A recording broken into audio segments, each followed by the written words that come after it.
కాదండి. జగన్మోహన్ రెడ్డి గారు ఎక్కడికి రావాలన్నా అంత భయపడతారు. సేఫ్టీ చూసుకుంటారు. ఈవెన్ వెహికల్ విషయంలోనే అంత కేర్‌ఫుల్‌గా ఉన్నప్పుడు, మరి ఇప్పుడు ఈ డ్రైవర్ ఎవరైతే ఉన్నారో ఈయన ఎవరైనా గవర్నమెంట్ డ్రైవర్ చేస్తుంటే ఎంటీ విభాగంలో పేరుండాలి. కానీ ఆ విభాగంలో ఈయన పేరు లేదు అని చెప్పండి. ఇవన్నీ తెలుసుకోకుండానే జగన్మోహన్ రెడ్డి గారు ఆయన్ని డ్రైవర్‌గా కొనసాగిస్తున్నారంటారా? అన్నీ తెలుసు. జగన్మోహన్ రెడ్డికి అన్ని విషయాలు తెలుసు. కావాలనే వాళ్ళతోటి తప్పులు చేయించి వాళ్ళ గ్రిప్పులో పెట్టుకుంటాడు వాళ్ళని. పెట్టుకున్నాడు అట్లాగే.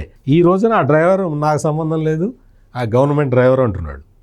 గుర్తుపెట్టుకోండి, మీరందరూ వైసీపీ కార్యకర్తలందరూ గుర్తుపెట్టుకోండి. జగన్మోహన్ రెడ్డి వాడుకుంటాడు. ఫ్లెక్సీలు పట్టుకున్న రవితేజ లాగానే మిమ్మల్ని డిజోన్ చేసుకుంటాడు. ఏదన్నా ప్రాబ్లం వస్తే మిమ్మల్ని డిజోన్ చేస్తాడు. మిమ్మల్ని నా కార్యకర్తలు అనడు. గమనించండి, జాగ్రత్తగా గమనించండి. అతని దగ్గర పనిచేసే ప్రైవేట్ సెక్యూరిటీ కూడా వాళ్ళందరూ వాళ్ళు ప్రాబ్లమ్స్లోకి వస్తారు. ఉన్నారు, అందరు అక్కడే ఉన్నారు. పార్టీగా ఉండకూడదా? వాళ్ళు ఉండకూడదా? వాళ్ళని పెట్టుకోలేడా? 30 మంది ప్రైవేట్ సెక్యూరిటీ ఉన్నారు. నీకు 58 మంది నీకు జెడ్ ప్లస్ కేటగిరీలో ఉన్నారు. అందరినీ నెట్టేశారు. అందరినీ దగ్గరకు రాకుండా అసలు ఒక మాజీ ముఖ్యమంత్రి, ఎంతమంది మాజీ ముఖ్యమంత్రులను చూసుంటామమ్మా మేము, సత్యమూర్తి గారు నేను ముఖ్యమంత్రులను చూసుంటాం. ఏ మాజీ ముఖ్యమంత్రి, ఏ ముఖ్యమంత్రి కారు బాయినెట్ మీద ఎక్కి ఎవడన్నా డ్యాన్స్ వేసాడా? సత్యమూర్తి గారిని అడుగుతున్నా నేను. మీ హిస్టరీలో ఇన్నేళ్ల సర్వీస్లో నేను చాలామంది ముఖ్యమంత్రులను చూశాను, వాళ్ళు మాజీలు అవ్వటాన్ని చూశాను. నేదురుమల్లి జనార్దన్ రెడ్డి ఒక్కటే కారులో వెళ్ళొచ్చేవాడు. కిరణ్ కుమార్ రెడ్డి ఒక్కటే కారు ఉండేది, ముందర ఒక కారు ఉండేది అంతే. వాళ్ళు మాజీలు అయిన తర్వాత ఎవ్వరూ కూడా ఇంత దాష్టీకం అంటే వాళ్ళందరి దగ్గర లక్షల కోట్లు లేవు కదా. కారెక్కి బాయినెట్ మీద కార్యకర్త డాన్స్ వేయటం ఏంటమ్మా? ఇతను మాజీ ముఖ్యమంత్రినా? అదే సార్, నేను కూడా అదే క్వశ్చన్ అడుగుదాం. ఏంటి నువ్వే దాన్ని ఎంకరేజ్ చేస్తున్నావు, నువ్వు ఎంజాయ్ చేస్తున్నావు. ఇక్కడే కాదు, మొన్న పొదిలి పర్యటనలో డాన్స్ వేయలేదా? కారు బాయినెట్ ఎక్కి కార్యకర్తలు డాన్స్ వేయటం ఇదే ఫస్ట్ టైమా? ఎందుకని జగన్మోహన్ రెడ్డి గారికి అంత క్రేజ్ ఎందుకని? అది క్రేజ్ కాదు, దాన్ని ఏమంటారు? ఉన్మాదం అంటారు. అతను ఒక ఉన్మాదాన్ని పెంచి పోషిస్తున్నాడు. తను ఉన్మాదిగా మారి ఈ ఉన్మాదుల్ని ఒక వనంలాగా చేస్తున్నాడు ఈ రాష్ట్రంలో. అంటే నీ మీద ఎక్కి డ్యాన్స్ వేస్తుంటే తప్పు అని చెప్పలేవు.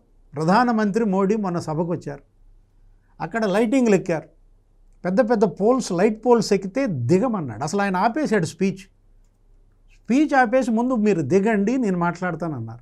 ఇది నాయకుడి యొక్క ప్రాథమిక బాధ్యత, నైతిక బాధ్యత. ఏది? వాళ్ళ యొక్క ప్రాణాలు కాపాడటం అనేది. ఇతనికి అసలు ప్రాణాలంటే విలువ ఉంటుందా? జగన్మోహన్ రెడ్డి గారిని అంటే గతంలోంచి చూస్తున్నాం కదండి. ఎన్నికల ముందు నుంచి కూడా ఆయన ఏ పర్యటనకు వెళ్ళినా ఏదో ఒకటి జరుగుతుంది. మన కోడికత్తి దగ్గర నుంచి, గులకరాయ దగ్గర నుంచి చూసుకుంటే మిర్చి బస్తాలు పోవడం, పొగాకు బెల్లి దొక్కడం, ఇప్పుడు చూస్తే మంచి ప్రశ్న అడిగా. వీటన్నిటి వెనక ఏముంది? గత సంవత్సర కాలంగా జగన్మోహన్ రెడ్డి ఎందుకు ఈ డ్రామా ఆడుతున్నాడు, ఎందుకు ఈ నాటకాలు సృష్టిస్తున్నాడు, వీళ్ళందరినీ ఎందుకు ఇలా ఎంకరేజ్ చేస్తున్నాడంటే, ఆ రోజు రాఫ్తాడ్ హెలికాప్టర్ మీద దాడి లేరా పోలీస్? కానీ ఏం చేశాడు మీ తోపుదుర్తి ప్రకాష్ రెడ్డి? ఎక్కడున్నాడు ప్రకాష్ రెడ్డి? పరార్ కేసు. ఇప్పుడేంటి? అతనే వాళ్ళందరినీ రెచ్చగొట్టి హెలికాప్టర్ మీదకు పంపించటం, దాన్ని తలుపు బీకటం, దాని ఫ్యాను ఇది చేయటం. అంటే ఇవాళ ఇక్కడ ఇదే కాదు, మనం చూసినట్లయితే మొన్న పొదిలి పర్యటనలో అదే, ఇవాళ రెంటపాళ్ల పర్యటనలో ఇదే. కేవలం అతను ఏంటంటే ఎస్పీజీ కావాలి, ఎన్ఎస్జీ కావాలి. చంద్రబాబు లాగా నాకు కూడా బ్లాక్ కమాండోలు ఉండాలి. ఆయనకైనా బ్లాక్ కమాండోలు? మాజీ ముఖ్యమంత్రికి ఆయనకి బ్లాక్ కమాండోలు ఎందుకు ఇచ్చారు, నాకెందుకు ఇవ్వరు అనేదే అతని యొక్క మొదటి నుంచి కోరిక. ఏది? తన చుట్టూ బ్లాక్స్ ఉండాలి, బ్లాక్ కమాండోలు ఉంటే ఇతనికి ఒక పెద్ద రాజు. అందుకనే ప్రైవేట్ బ్యాచ్ని పెట్టుకొని వాళ్ళకి బ్లాక్ డ్రెస్ వేసి తిప్పుకుంటున్నాడు. ఎస్ఎస్జీ అనే ఒక చట్టం తెచ్చాడు సత్యమూర్తి గారు, స్పెషల్ సెక్యూరిటీ గ్రూప్ అన్నాడు. 986 మందిని పెట్టి పారేశాడు షిఫ్ట్కి. అంటే షిఫ్ట్కి 1000 మంది చొప్పున 3 షిఫ్ట్లో 3000 మందితో కాపలా కాంచుకున్నాడు. అప్పుడు ఎంత సెక్యూరిటీ ఉందో ఇప్పుడు అంతే సెక్యూరిటీ కావాలన్నాడు. అంటే ఇవాళ ఏంటి? ఇతను ఆ ఒక్క ఎన్ఎస్జీ సెక్యూరిటీ కోసం ఆడుతున్న నాటకం. పొదిలి నాటకం అదే, రాఫ్తాడ్ నాటకం ఇదే, రెంటపాళ్ళ నాటకం కూడా అదే అన్నమాట. అమిత్ షా గారు మరి ఆయనే చూడాలి. ఈ నాటకాలు మాకెందుకంటే ఇంక ఎన్ని ప్రాణాలు ఈ రాష్ట్రం కోల్పోవాలి, అదేదో చావు పెడితే పోలా. అంటే ఎన్ఎస్జీ, ఆ ఎస్పీజీ సత్యమూర్తి గారికి తెలుసు. చంద్రబాబుకి ఎందుకు ఇచ్చారు? అలిపిరిలో క్లామర్ మైన్స్ బ్లాస్ట్ అయితే నక్సలైట్ల నుంచి థ్రెట్ ఉంది అని చెప్పి ఇచ్చారు. అంటే ఆయన వెంట్రుక వాసిలో బయటపడ్డాడు. అసలు చనిపోవాల్సినటువంటి చంద్రబాబు మృత్యుంజయుడిగా ఆ రోజు 23 మందు పాత్రలు పేలినా ఆయన బయటకు వచ్చాడు. మరి ఆయన పైన మళ్ళీ దాడి జరగచ్చని ఆయనకి ఇస్తే నీ మీద జరిగింది ఆ దాడి. అయితే సార్ ఇక్కడ ఇంకోటి, నీ మీద మందు పాత్రలో దాడి జరగకపోగా నీకెటువంటి హాని లేదు, నీ వల్లే అందరికీ హాని. ఇప్పుడు సింగయ్యకి వాళ్ళ Z+ పాపం చచ్చిపోయినట్టున్నాడు. ఇప్పుడు సింగయ్యకి 10 లక్షలు ఆర్థిక సహాయం చేయించాను అంటున్నాడు. అంటే అతనివ్వలే డబ్బులు, అతనివ్వలే సింగయ్యకి, ఎవరి దగ్గర బాధి ఇది ఇప్పించారు. ఇప్పించి 10 లక్షలు ఆర్థిక సహాయం చేయాలని ఆదేశాలు ఇచ్చాట. ఎవరికి ఇచ్చావు ఆదేశాలు? ఎవరికి? నువ్వు ఇవ్వాలి కదా. నువ్వు ఖచ్చితంగా నీ టైర్ కింద పడి అతను సింగయ్య చనిపోయినందుకు సింగయ్య కుటుంబానికి కనీసం 10 కోట్ల రూపాయలు ఇవ్వాలి నువ్వు. ఇవాళ రాసిన ట్వీట్లో కానీ ఈ 5 రోజుల్లో కానీ మనస్ఫూర్తిగా బాధపడుతూ ఒక మాట పెట్టినాడండి. ఒక్కటి పశ్చాత్తాపం లేదు మనిషికి.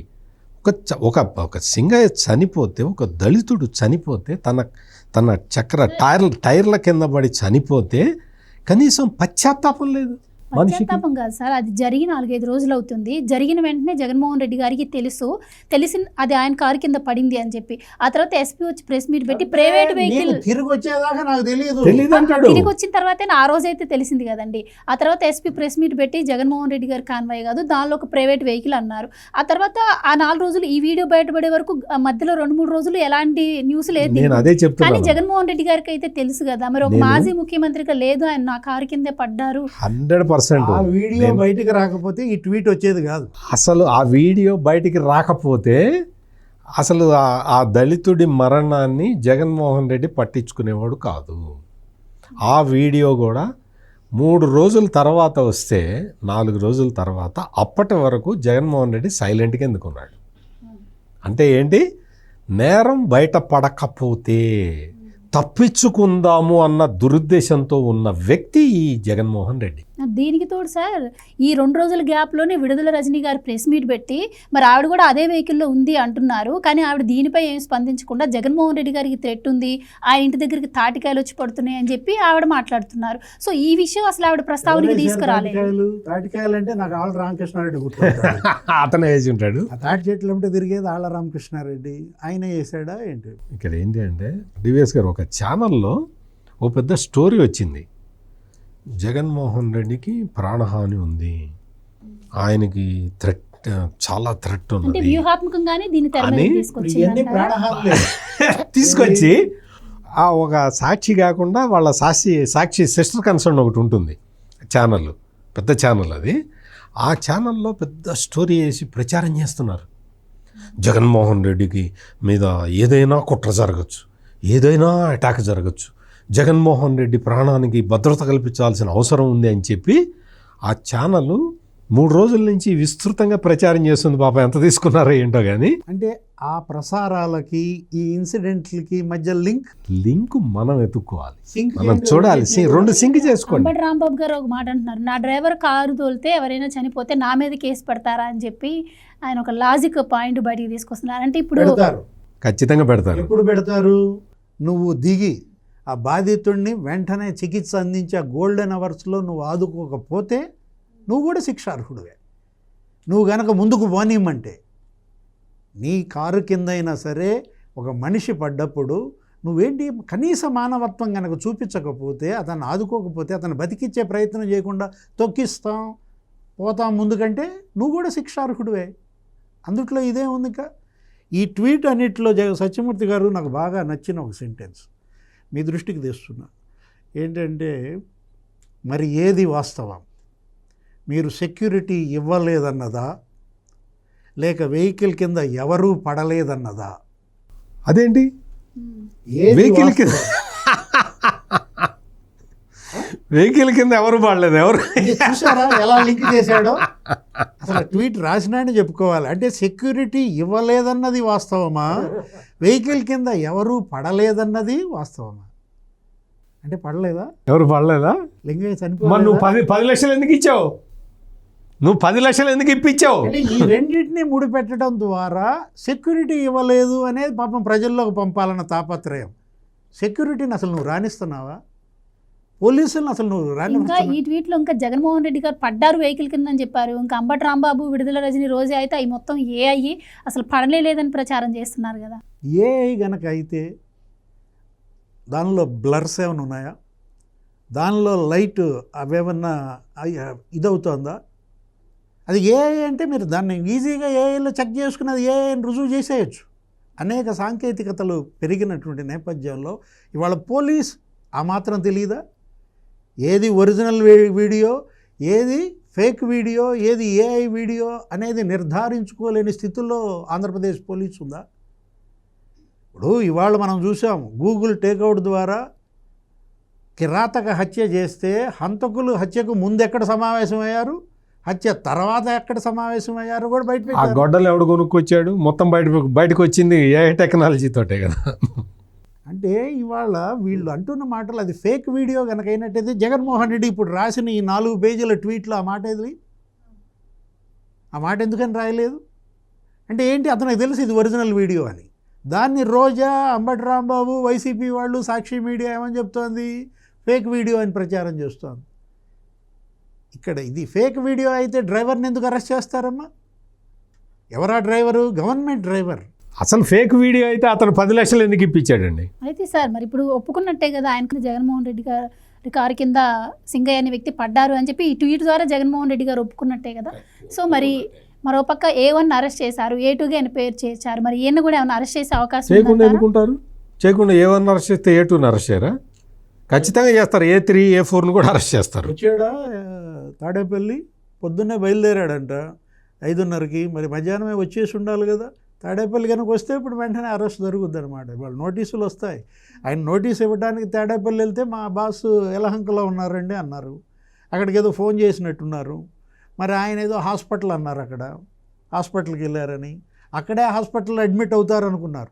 అట్లాంటిది మరి ఇక్కడికి వస్తే వెంటనే అరెస్టు చేస్తారు. ఎందుకు చేయరు? నోటీస్ ఇస్తారు, పిలిపిస్తారు.